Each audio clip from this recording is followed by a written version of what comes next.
Okay.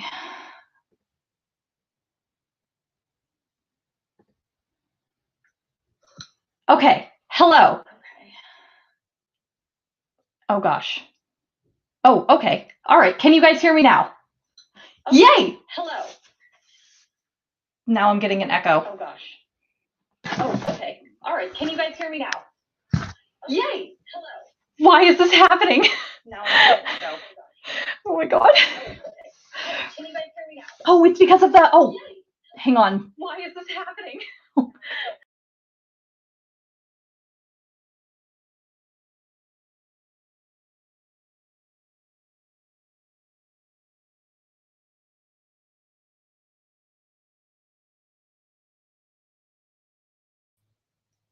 Okay, can you hear me now? I'm so sorry. This is just such a mess. Okay, yes. Oh, good. Okay. Sorry, when I was recording, I just got this new puck. And when I was recording it, I forgot that I had this YouTube video open on YouTube in another browser. So like I was saying it and then it would echo through the browser and like come back to me and it felt like weird. Anyway, hello everybody. Okay, yes. So we are going to start technical difficulties aside. We are going to tackle today the promotion of a book from like idea to release, basically. So full disclosure, and I mentioned this down in the comments below, I've only had one book coming out. I haven't even had a book come out yet. Technically, it comes out on March 23rd, which is next Tuesday, and I am so very excited. But I am only a debut novelist. I don't have very much to go on here in regards to experience in this regard. So what I've got is pretty much what has happened to me. So I'm going to tell you guys what has happened to me, and we'll go from there. But please keep in mind that nobody's publishing journey is the same. What has happened to me might not be what happens to you. And God, I hope it's not, because it took me 7 years, 8 years to get a book from the time I decided to like actually start, pursuing traditional publication to the time that this all happened. 8 years. So God, I hope that doesn't happen to you. I hope that you guys can all, write a book and be published in like a month and a half, which would be amazing. But for the rest of us, I'll go ahead and talk about what's happened to me. So I'm going to keep an eye on the chat. So if you guys see me like flicking over to this side, it's because there's a chat here and I want to make sure that I'm like actually addressing things. Feel free to ask questions. I know that this was super last minute for a lot of people, but I missed my YouTube channel. I missed you guys. So I'm really excited that everybody's kind of here today. I'm excited that I've got, a cup of coffee at 6 p.m. This can't go wrong. And we're ready to go. So, all right. So let's start from the beginning. It's a very good place to start. Yeah, I know, Jennifer. I know Jennifer says she's too old for 8 years. That is a mood, man. I was 22 when I started. My goal was to be published before I'm 30, and at no point did I think that it would take me until I was almost 30 to get this done. And now in hindsight, I actually think I'm kind of lucky, because like a lot of things like lined up in quick succession that like I actually think it would be very possible for me to still be querying into my 40s if I wasn't like at least able to, communicate with everybody else. So, how do you book faster? Laura asked. God, man, I wish I knew. I've come up with a process that seemed fairly consistent until I hit the current work in progress that I've got. And now I feel like I've just been spending a year and a half. Like I've been spending a year and a half writing it. It's absolutely absurd. And I still feel like every time I sit down to write it, it is like pulling teeth. I'm 40,000 words in and I can't seem to get further. Hopefully that will be resolved. But yeah, books are hard. Books, they're hard. Okay. Anyway, so idea. So let's start. I'm going to go way back, right? So back when I was 22, I had this idea that I had been writing all through high school, all through college. And I was like, and I started as a flight attendant, and I was kind of like, oh my gosh, if I don't actually pursue this with like a serious endeavor, I'm never going to actually meet my dream of being published. And like, I'll have nobody to blame but myself, basically. Like if I'm still doing, and I think now I probably will still be, I still will be a flight attendant, I think. But like if I'd only been doing that this entire time, that would be on me and nobody else. So I was like, let's take pursuit of my dreams and like go for it, So I came up with an idea that I was convinced was going to get me published. The idea was basically a Supernatural, the show, knockoff. It did not do so well, but I wrote it, I edited it. I say that I reread it. I didn't edit it. You write it, you get there, and I went out into the querying trenches with it. I wasn't on Twitter at this point. I queried that book for probably, gosh, I don't even know. I know that I got it, I think, to like 70 rejections on that one before I was like, maybe this isn't the book for me. And then I did that 2 more times. I ended up with over 215 rejections. Those are only the rejections I actually recorded. I know I got more. And then I was able to get into RevPit, and then I got my agent through RevPit. Not through RevPit. My editor was Carly, and then Caitlin was involved in the showcase. And so she read my book in the showcase and was like, wow, I really like this. And so she had me actually do a revise and resubmit. I'm getting ahead of myself. Okay, so idea. You come up with this amazing idea, and you have this great idea, and you want to put it down. The first step is obviously to put it down on paper. And unfortunately, in these beginning stages, it's pretty much all you. Nobody else can write your book for you. I know we had some youths on the server who came in and tried to get us to do that. Oh, I have this great idea. Can you guys just tell me how to do it? And we're just kind of like, figure it out, bro. You're a writer. Anyway, so you have this great idea. You got to get it down on paper. That's number one. So you write the book, and I know that we could do an entire second podcast on getting started on books, but we're going to breeze past that because it's not the point of today's podcast. Live stream. I know what this is. Anyway, so you write the book, you get started with it, you finish it. The next step is obviously to edit it. And I say obviously very loosely because people who have never actually like written a book or like queried a book mostly do what I did initially and think that it's perfectly fine right off the bat. This is almost never true. Even for writers who are really, really good at what they do, they still go through multiple rounds of editing. So keep that in mind. If you think your book is fantastic, I love you, but probably it's not. Probably you're going to need to do more. So make sure that you can get editing. Now, with the editing process, let's talk about the people involved in that, because this is not where you want to like hug the book close. You can probably do that for the writing stage. I know some people will go through multiple rounds of editing on their own. My process specifically is that once I finish a book, I do a read through and I get it as good as I can personally get it on my own. And then I send it out to my beta readers. I've talked about beta readers before. The way you find them is by being a really good critiquer yourself. So you have to put yourself out there in order to advance your own critiquing skills, because otherwise no one's going to want to exchange their books with you if they don't really trust what you have to say. Like, you want to find writers who are relatively on the same level as you so that they're kind of getting the same benefit as you. Because if you find some writer who's freaking amazing, like, you may have hit the jackpot by getting that person to edit your book, but I mean, that person's not really going to get much out of it on your end. And like, we all want to be the people who is providing good quality feedback, because that's how you grow as a writer yourself, by learning what the rules are. And then you can break them, but you got to know what they are first. So I always recommend that you get onto a bunch of different, there's an editing site, Scribophile. I recommend you get onto something like that. You can go on Twitter and ask for critique partners. You can join a Discord server like ours. 18 plus, we don't allow youths, 18 plus. But if you're 18 plus, you can get onto a Discord server like ours, meet a lot of really cool people, and probably exchange your novel with some people there. So those are all really great ways to find your critique partners. But once you find them, you want to make sure that you send this book out to them in like staggered waves. Like, you don't want to, if you have 5 beta readers, who are basically critique partners, I use the term interchangeably. If you find like 5 beta readers, you don't want to just like throw your book out to every single one of them at once, because then they might all read it at once in a perfect world, and they might all come back with different feedback, and then you go through and you edit again, and now you have a completely different novel that still needs another pair of eyes. So when I'm editing my books, I always choose, like, I have usually two, maybe 3 people in the first round that I'll give the book to. I'll get their original feedback. Once they're done reading it, I'll set a date and I'll take them out to dinner. And I will give them plenty of alcohol, and they will sit and they will tell me everything that is wrong with my book. And I will have a notebook and I will write it all down, and I will try not to cry inside. And then I go home and I compile all my notes, and I'm ready to edit at that point. So then I go through and I do a whole nother editing pass. And then at that point, I usually will contact my other beta readers. There might be one or two more that I will also go for and throw them into the loop. I'll send the new version to them and we'll do this all over again. I'll do that usually twice, depending on the novel and how intricate it is. And then I will send it to my agent. But let's talk about how you get an agent first, because we're going to assume that you don't have one of those. So you finish this book, you've gotten all of this great editing, your critique partners are giving you glowing reviews.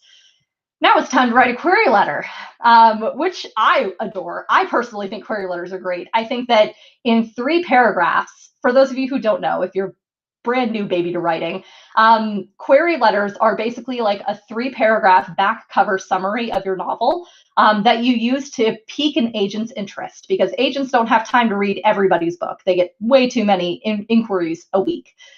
So you write a 3-paragraph sentence. If they think that 3 paragraphs is great and they really like it, then they will read your first pages, which is the goal. And then if they really like your first pages, then they will read your a partial manuscript, maybe half of the book. And then if they love that, they'll ask for the full thing. And then if they love that, they'll offer you representation. And that's how you get an agent. But we're going to rewind a little bit. So your query letter. So I personally like to write a query letter before I ever even start a novel. I always have a working query letter. And this is because query letters actually introduce a lot about a novel in 3 paragraphs. They're supposed to hit the main character, their stakes, the theme, the tone of the story, ideally some voice. Voice is always kind of like, if you can add it in at the end, add it in, but like don't try to write it very voicey, because then it usually comes off as like kitschy. And that's usually not, the Lindsay says it's the worst part for many. Yeah, I agree. Query letters are a lot for a lot of people.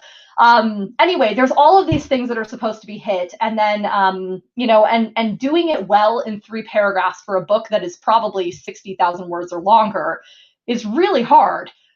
So spend some time on it, get some feedback on it, go back to your critique partners who ideally are also writers, but if they're not writers, find some writers who have done this before to read and read and read and edit, and expect that you're probably going to spend, I would say anywhere from 1 week to a month editing just your query letter.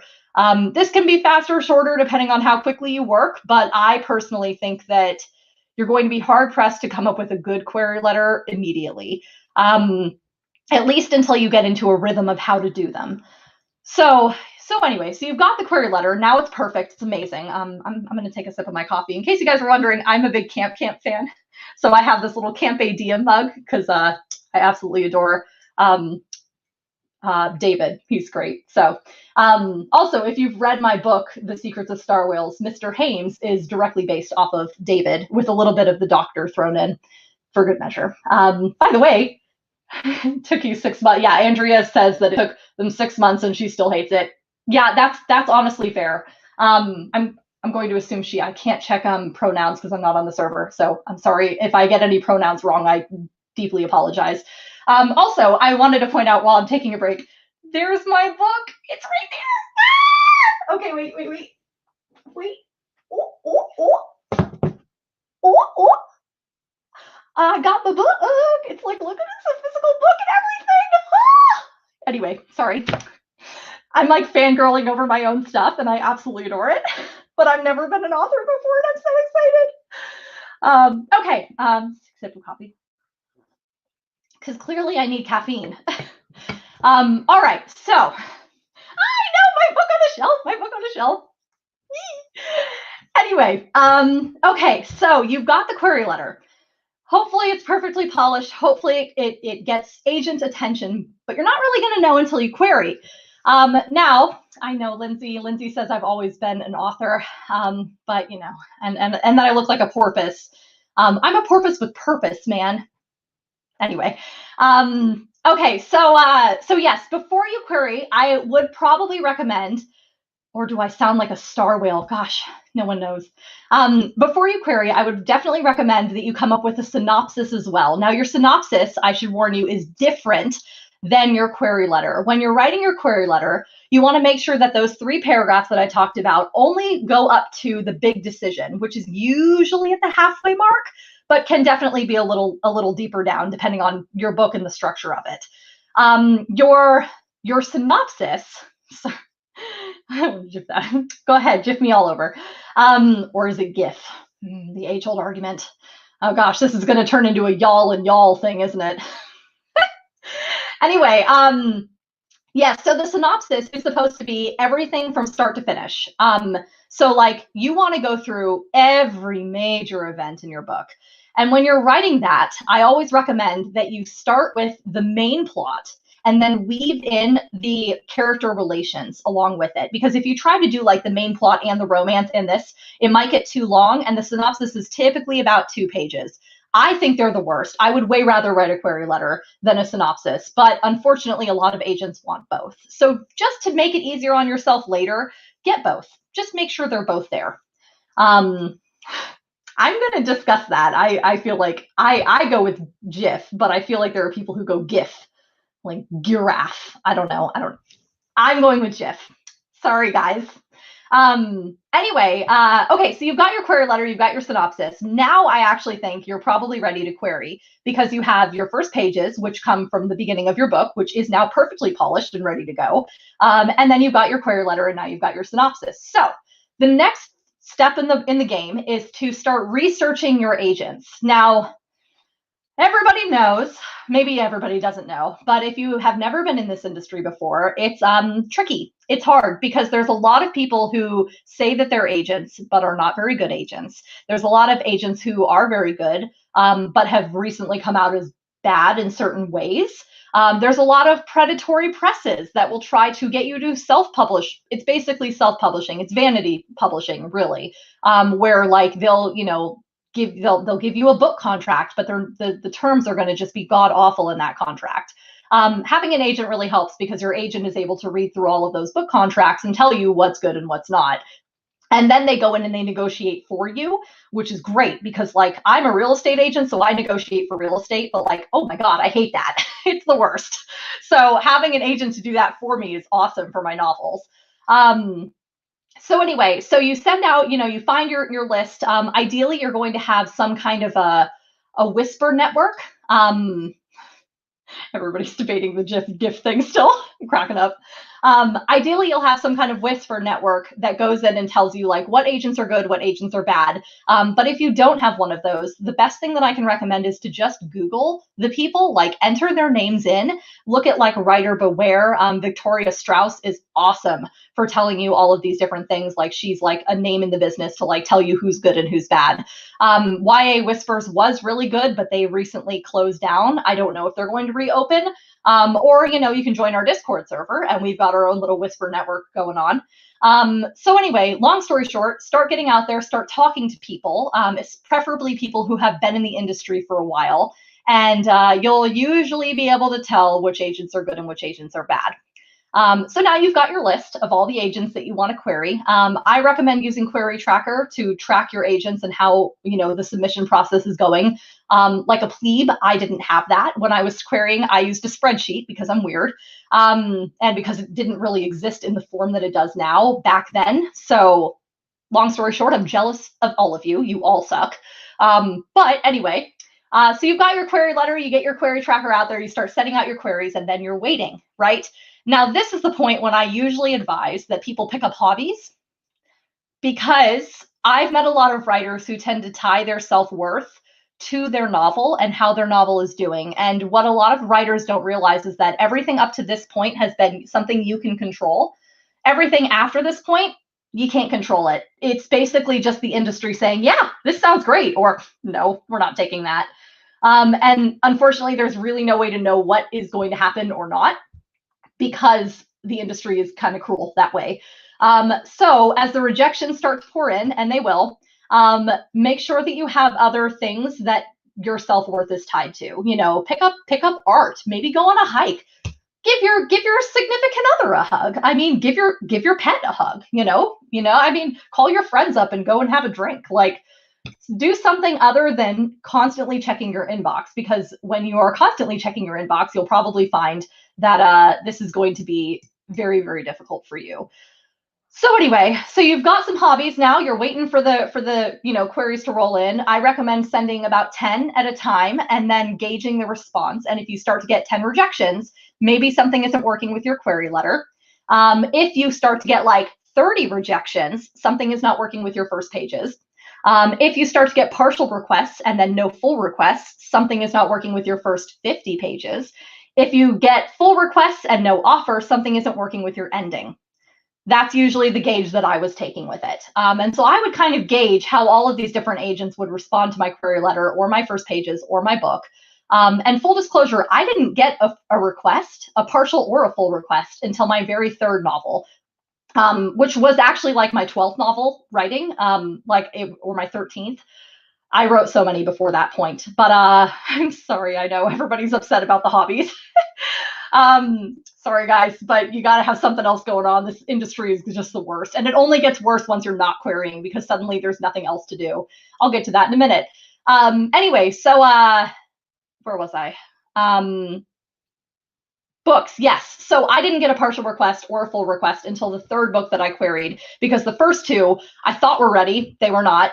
I only learned that after at least 70 agent rejections per book. I think I queried the second one less than the first, but I know I queried the first one a lot. So anyway, you just got to keep writing in the middle and hope that the next book maybe is the one, if this one is not. What was my beverage choice for rejections? Laura asked, what was my beverage choice for rejections? I mean, at the risk of sounding crass for a children's author, alcohol. I always had a mentality. There was one weekend. Oh my God, I remember this weekend. I had 4 full requests out of like 5. And I got 4 full rejections in 3 days in one weekend. I got 1 on Friday, 2 on Saturday, and 1 on Sunday. And oh boy, was that the worst weekend ever. Like, especially because one of the rejections, I found out it was this agent at Writer's House and I wanted him so bad. And I found out that he had actually rejected me like 4 weeks earlier, and it went into my spam folder. So like I spent 4 weeks thinking that I still had a chance with this agent, and I did not have a chance with this agent. And like, oh, it was bad. Yes, Lindsay, they were all 4 rejections, because that is just how life works sometimes. Anyway, so my mentality whenever I'm doing this, because I did not tie my self-worth to my novel, I took 2 days and like moped, right? Just like, I'm never going to be an author. Guess what? It wasn't true. Anyway, I moped. And then after 48 hours, I said, okay, pick your balls up off the floor. You're still going for this dream. No one said it would be easy. If it was, everyone would do it. So I got back on the horse and I kept going. And then guess what? 4 days later, I got into RevPit, which was great because God, I needed that. Yeah, that actually was how my whole thing planned out before I got an agent. Like I legit was just like in the dumps. But I don't like to dwell on that kind of stuff, because you can dwell on it as long as you want, but that's not going to get you published. I mean, if you just sit and be sad, you're never going to get published in that way. So anyway, yes. So you've got full say you've got full requests out. Things seem to be going pretty well. Everything is going, nicely. And then, let's move on to some more optimistic territory. You get an email. Oh my God, I loved your book. Can we talk on the phone? It's the call, you guys. It's the call. Oh my gosh. When I got that email, I was on my birthday trip and I was thrilled. Caitlin, my agent, asked me for a revise and resubmit. Now, revises and resubmits sometimes imply to people that your book is not ready. But what a lot of writers don't realize is that a lot of times agents will ask for a revise and resubmit purely to see how you respond to edits, because some writers think that their writing is perfect. And sometimes it is, but that's not the point of this industry, because no matter what, you're going to get an editor at a publishing house with this novel, and an editor's job is to find things that are wrong with your novel. So if you already think your book is perfect and you don't want to do any more edits, and you're just like, nope, thinking not, don't really want to go there, you need to self-publish, because traditional publishing is not for you, because everybody will be tearing your book to shreds from this point on. So basically just accept that it's going to change, probably for the better. I've actually never seen a book get worse through all of these amazing, thoughtful suggestions, but accept that it's going to change. So you get the email, you get the, oh my gosh, the call is scheduled. I'm going to give you guys a secret. Now is the time to email every single agent who has your book, whether they have a full request, a partial request, or even just a query letter. Now is the time to email every single one of them back and say, hey, I have an offer. And you will be surprised at how many requests will flood into your inbox because nobody wants to lose out on the book of the century. And now that one agent has taken notice, probably a lot more will too. I personally think it's kind of skeevy to send out new query letters at this point after you have a call on file. Some people will. It just kind of depends on your ethics. I personally think that's kind of skeevy because you're basically double dipping.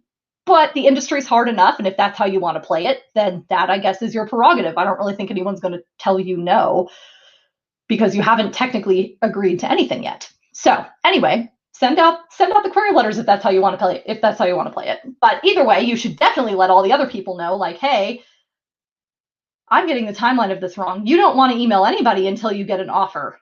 Sorry, guys. Oh my God. Don't email any agent and say you have an offer until someone has actually given you an offer. The call is not an offer. The call is just a discussion. So go back, rewind, scrap all that because, wow, I should have written this timeline down. Yes. So yeah, Jennifer had a DM convo about that, about whether or not between the time. So Jennifer was saying, whether or not between the time that you get the email, hey, I want to schedule the phone call, and when the phone call physically is, which sometimes is a week, sometimes could be 3 weeks, whether or not it's sketchy to query people in that period of time.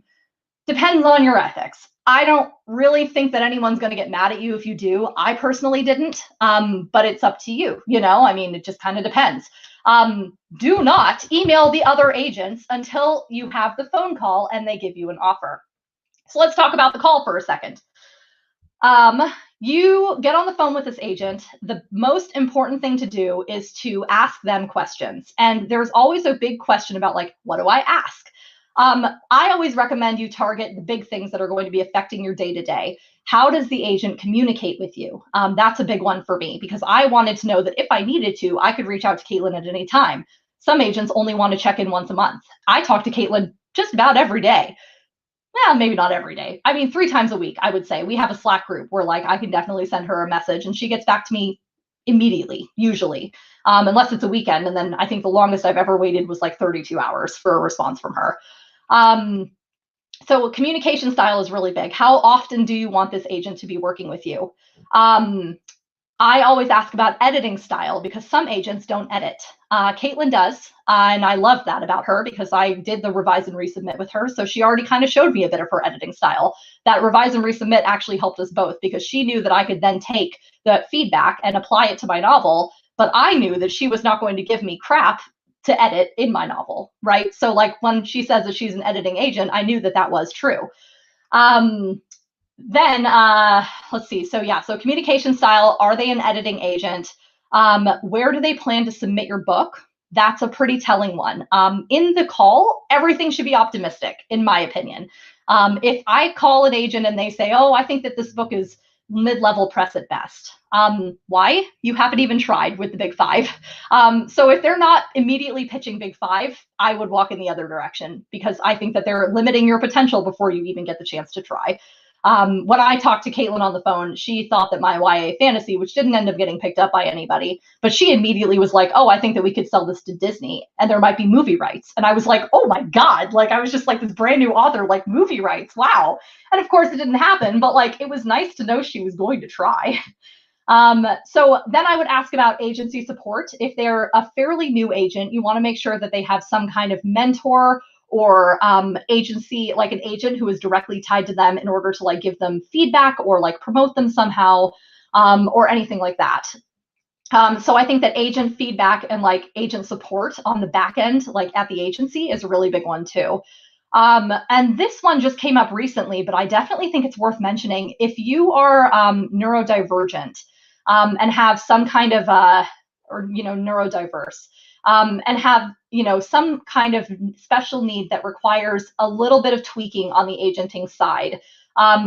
This has been a big conversation. I'm not really going to get into it here, but that really should come up in this call, because you want to make sure that you're protected in this regard. Because if you talk to your agent and they are immediately just like, oh, I can't accommodate you for that reason, that's not going to be the agent for you. They're not going to advocate for you the way that you need an agent to advocate for you. So please keep in mind, and sometimes it's hard because you might not even know the accommodations you're going to need until you get there. But you could potentially ask, like, if you know you have ADD, you could ask, do you rep any other authors with ADD?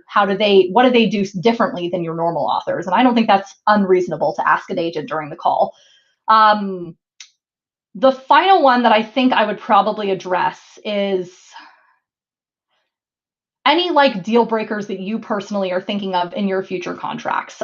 This might not really come up, but I know that I mentioned in my call, I talked about, I knew an author way back when who sold her book rights to a publisher, a small publisher, and they bought the rights to those characters for 10 years and then they went under, and they could not, and like she literally legally could not self-publish even books with those characters because of the way that that contract had been written. And that kind of always terrified me, to think that like 10 years would go by before I could ever self-publish a sequel to a book that might have already come out traditionally. So I don't know what her contract deals were, but that was definitely something that I brought up to Caitlin, because I was like, I saw this happening. I want to make sure this doesn't happen with my book. And she was just kind of like, yeah, cool. We'll definitely make sure that that doesn't happen. I don't think it would normally. I don't think that was industry standard, but that was a concern for me. So like, find your lines in the sand. Where do you want to go? Where don't you want to go? And definitely phrase those as questions, because the call is absolutely the time to ask that. Okay, so moving on. So you do the call, it all goes great. You love this girl, you're this guy, this agent. You're vibing with them, everything seems awesome, and they extend an offer of representation to you. Oh my God, you made it, right? Kind of.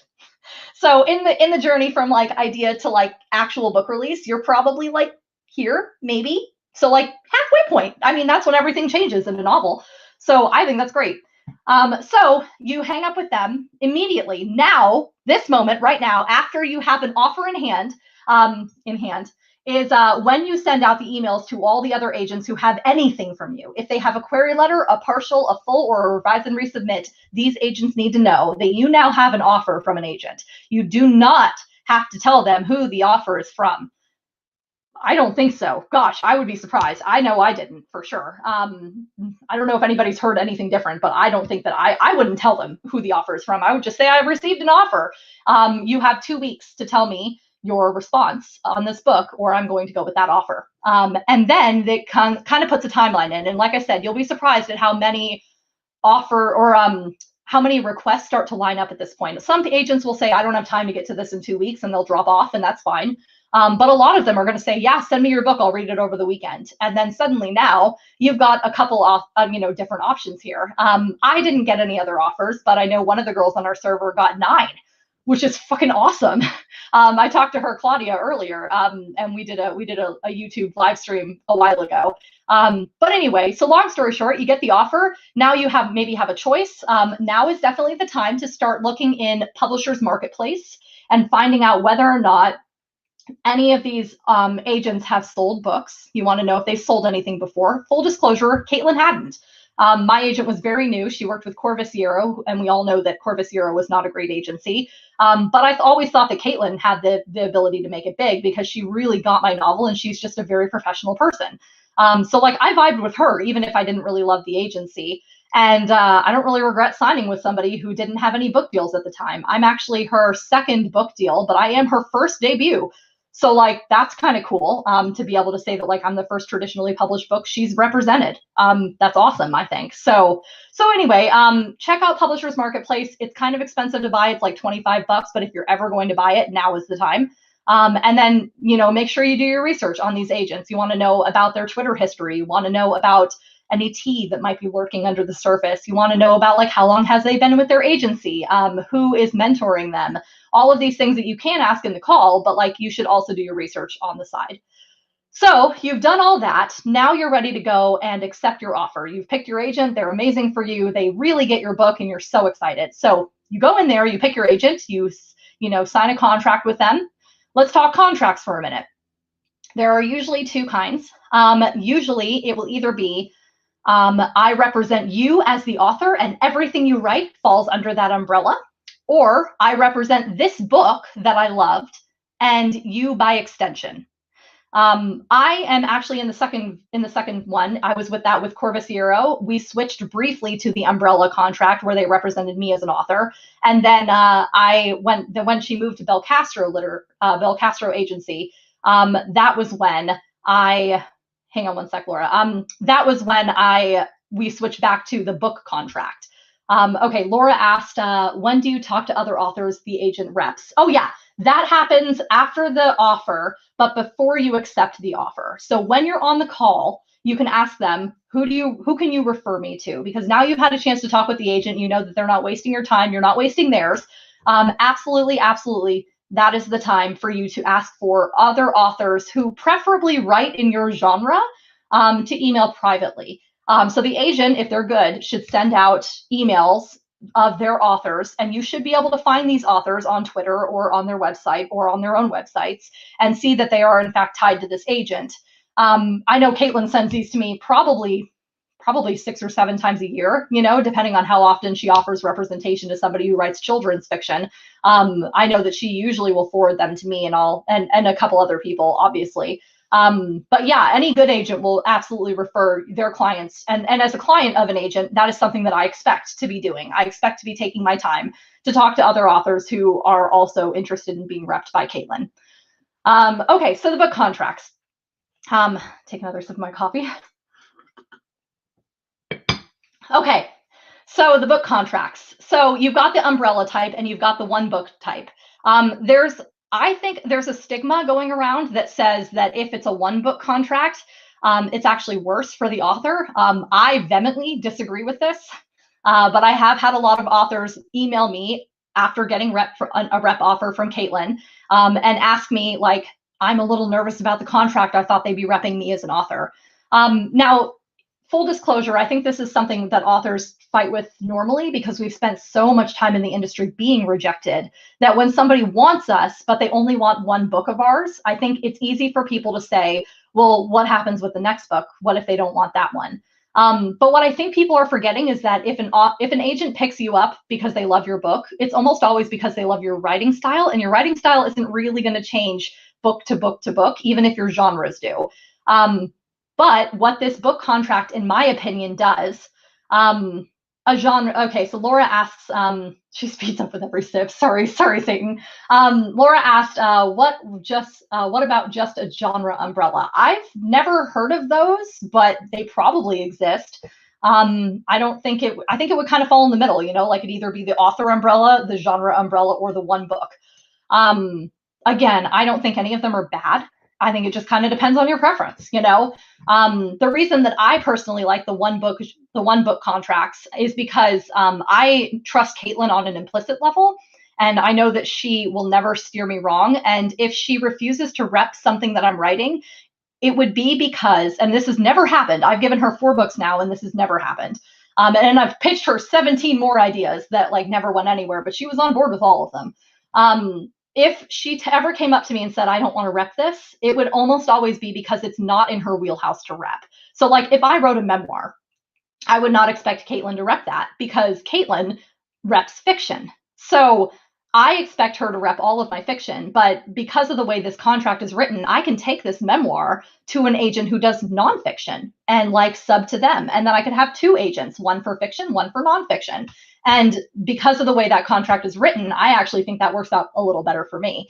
I can see the other side of it. I can see how an agent might look at a book and say, this isn't really what I want to rep. I don't really like reading this and I don't want to, but I would be very skeptical about an agent who wouldn't take everything that you've written just because of that. I don't know. To me, I'm just kind of like when you sign with an agent, they sign you as a person, even if the contract only says one book. Because it's supposed to be a partnership, you know, like it's a business transaction and like you're the author who can give them the book that can help make you both money. So like, I don't know why they turn down just because they don't love the second idea that you pitch. I don't know why they turn that down. There's still money to be made there possibly, you know? So anyway, okay. Andrea said, yeah, I know people who have one agent for picture books and another for novels, etc. Yeah, it's actually really common for people to have multiple books. Illustrators, I know, will do that a lot, where they'll have an agent for illustration and an agent for writing. Just kind of depends. But again, this is something that you should definitely ask during the call to find out whether or not that is something that you can, you know, benefit from.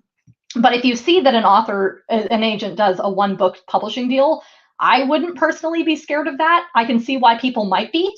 But to me, I always viewed it like this is written for my protection, not for hers, because like I want to make sure that the book that I write is going to go in front of the editors that she has, that an agent has like connections with. And I don't think that Caitlin has any connections with nonfiction agent or editors, So like if she sent my nonfiction book to editors, they would be like, who is this agent and why is she bothering me? And they probably would just swipe it off their desk.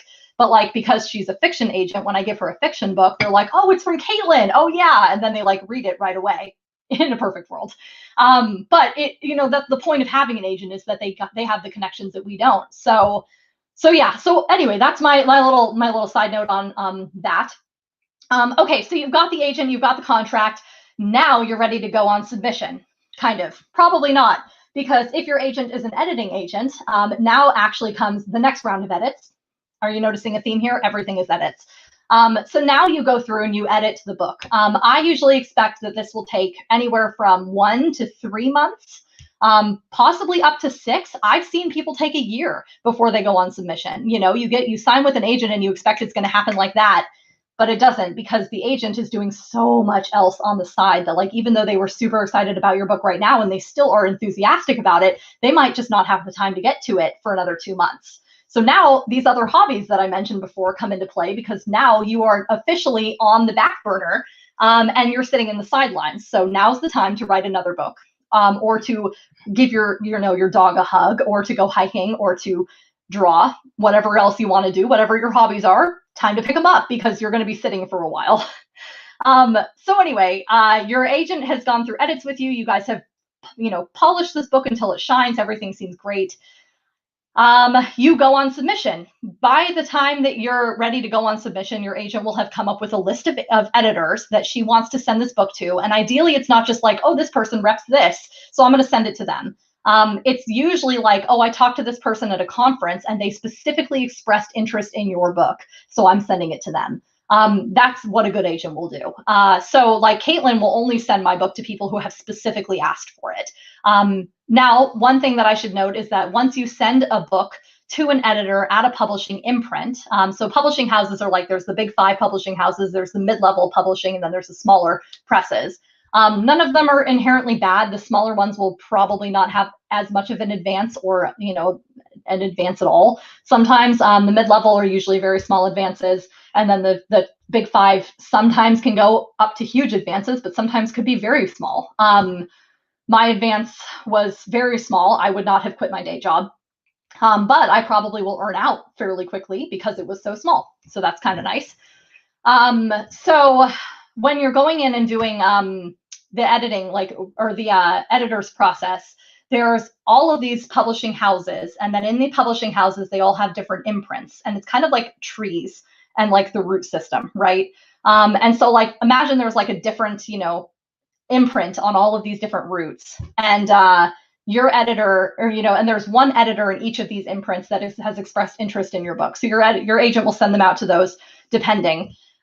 When one of them refuses your book and turns you down, they will tell your agent will tell you, and you will strike that imprint off of your list in perpetuity for that book, unless that editor leaves the imprint, which is what we've been seeing a lot of this year. So like a lot of the imprints that we're actually on submission with right now with my other middle grade book, we submitted to in the beginning of COVID, and then a lot of these editors left the industry. So we're now able to go back in and double dip because they're not still there. But if one editor turns you down in an imprint, that imprint is written off for that novel. So you basically have a finite number of imprints and a finite number of editors that you can send it to, and you better hope that one of them likes it and takes it to the, the acquisitions meeting. So let's say you get there. Let's move on. So you have sent it to an editor. The editor says, oh my gosh, I love this book. They usually send like a rumblings email to your agent that says like, hey, I love this book. Going to talk to my people. We'll see what we can do. And then there's an acquisitions meeting on the publisher side. Now, full disclosure, I'm not a publisher. This is just what I saw on my end. So this might not be accurate. I'm sure Erin will probably have opinions.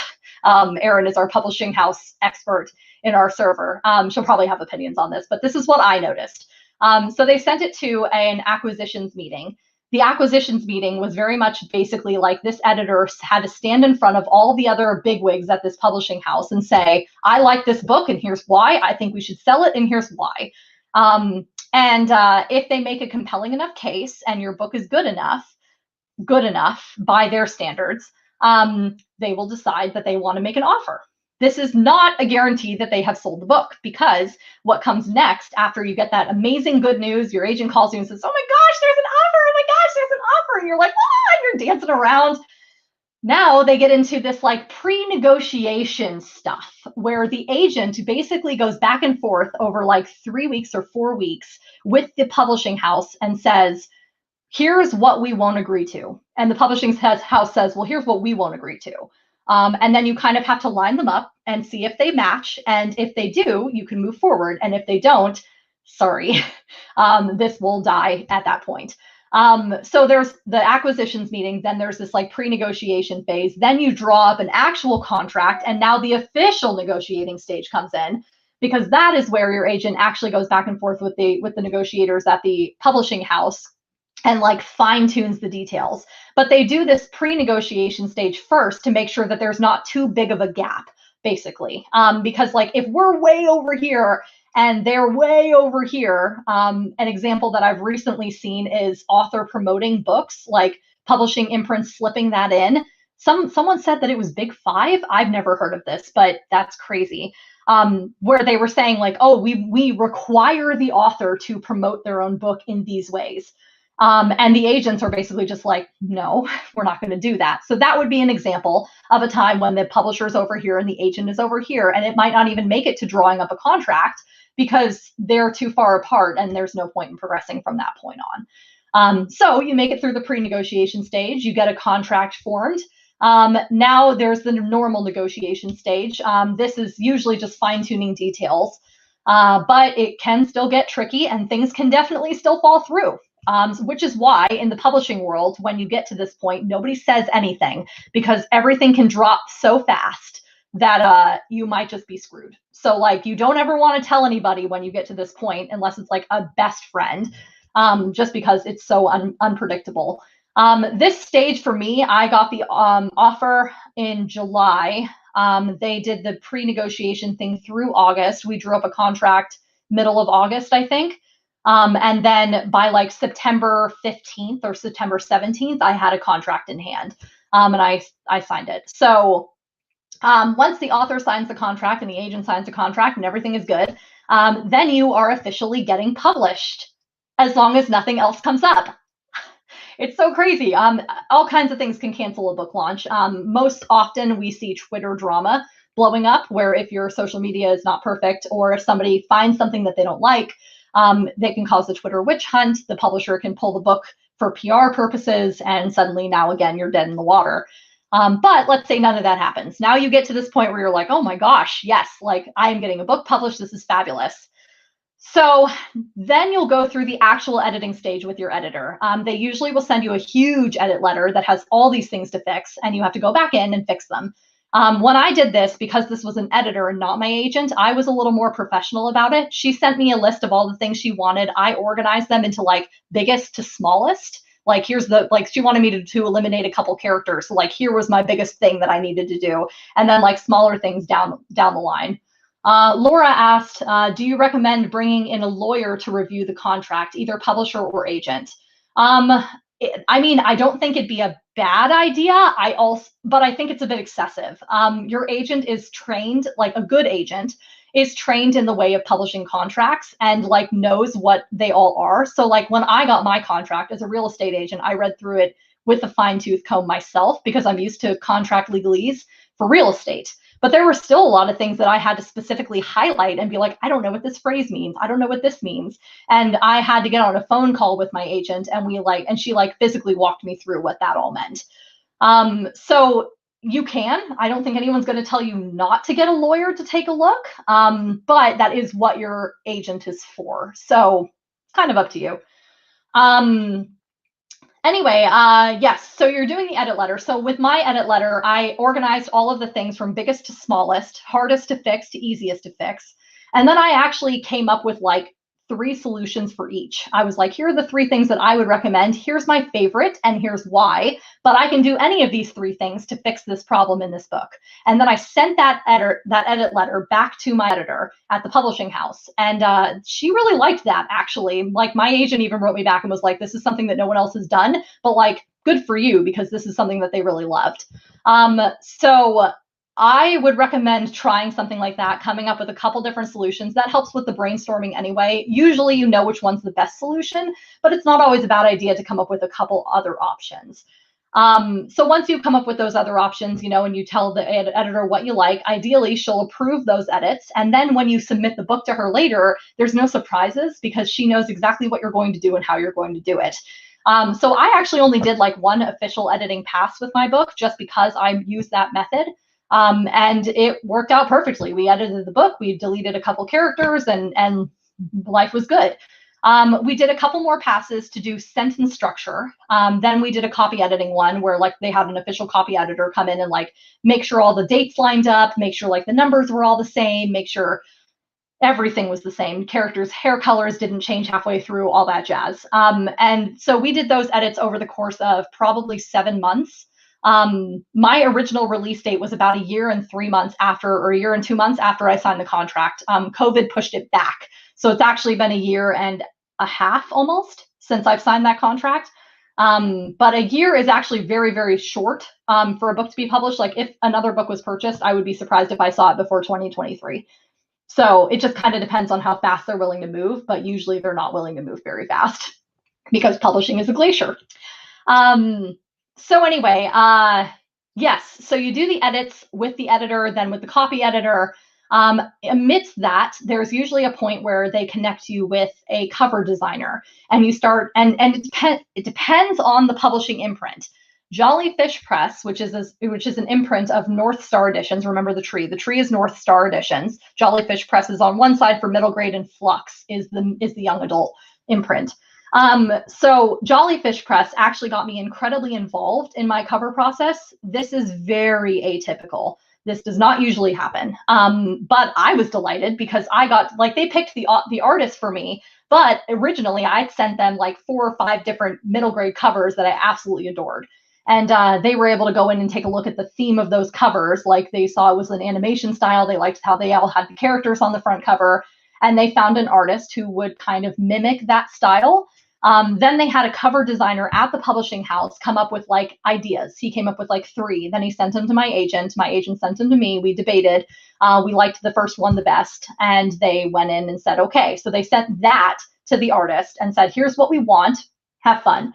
And then the artist sent us multiple updates where like she'd go in and tweak these things, you know, and we were able to be like, oh no, that character is actually shorter than this character, you know, oh, that character looks a little too grown up to be 12 years old, kind of thing. And the artist went in and did the tweaks and then came up with the official version. And then somebody at the publishing imprint, the designer, I think, went in and slapped the text on there and made it look as amazing as it does today. In case you're curious, this is what it looks like. Yay! So the physical art was done by an artist outside of the publishing house. The text and everything and the cover design and layout of it was definitely done in-house by the publisher, as was the cover things in the beginning. So like you can see how they're, you know, they've got like the little star whales behind there. It's kind of hard to tell. They've got the star whales on the different covers. That was all done in-house by the publisher. After that, they got me connected with the publicist, but there wasn't really a ton to do probably until like 6 months ago. And then we kind of started doing some like easing in promotions. They made me bookmarks. They sent me book plates that I can now send out with pre-orders. So if you've pre-ordered, send me proof that you've pre-ordered, and I will absolutely send you a book imprint or a signed book plate. And that's pretty much been it, honestly. I don't really like to do a ton of promotion on my own books because I don't really like promoting things. So that's my bad, honestly, which is why, like, if a publisher ever asked me to do that, I would probably run so far in the other direction. You'd be seeing my shadow out the door. I write, I don't want to publish, or I don't want to promote. So anyway, yeah, but that's pretty much how it's been. Next week, I don't think we really have, because of COVID times, we're not doing any physical events anywhere. The ARCs went out about I'd say they went out about February of last year, so about 6 months before the original release. And then, or they were scheduled to go out in April. They were scheduled to go out in April, but because of COVID, they actually ended up pushing that back, the release back. So they went out in August, but they went out in ebook format, which was different. So yeah, I mean, it's just, it's just kind of a process. Like once you get through all the contract negotiation stuff, you get so excited and you think it's going to be great, but then like nothing happens. And you're just kind of sitting around for a year and a half or 2 years, twiddling your thumbs and hoping that somebody needs you for something, but they don't.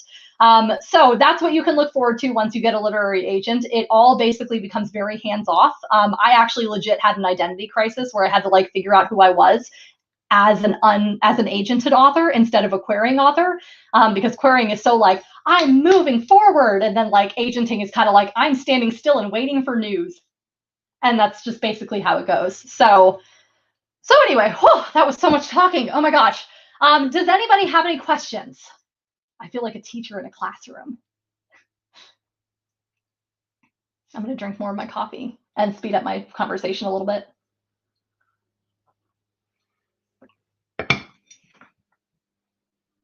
I think I addressed everything. I don't really think there's anything else that needs to be talked about. At some point during all of the waiting, you have to write another book, because authors don't make money off of one book. We make money off of lots of books, assuming you can sell them, which is also hard. But we love this job, we love this industry, and we keep going. So, okay, well, I don't see any other. Oh, good, addressed all things, very comprehensive, great. Okay, well, cool. Thank you guys for tuning in. I hope that all the people who are watching this in the future enjoy all of my antics and the technical difficulties that we definitely had in the beginning, which were super fun. But anyway, yeah, if for the people on the server, if you guys have anything else that you want to ask about, I'm pretty much an open book in regards to these kind of things. So like send me a DM or like hit me up on the server, and I'm happy to answer your questions about pretty much anything in publishing. But anyway, that's pretty much my story, and I'm sticking to it. So have a good night, guys. Enjoy your evening. Oh, yes, thank you, Laura.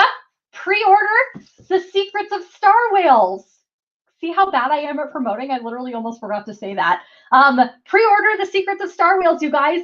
It's a really good book. Yay, see, look at, oh, the book. Oh, it's a book. Oh.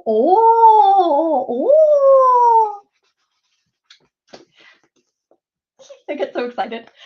Yes, if you have the chance, the link is down below. Please pre-order my book and celebrate with me on the 23rd, because it's going to be super fun and I can't wait. All right. I hope you guys have a good night, and I will talk to you all later. Bye.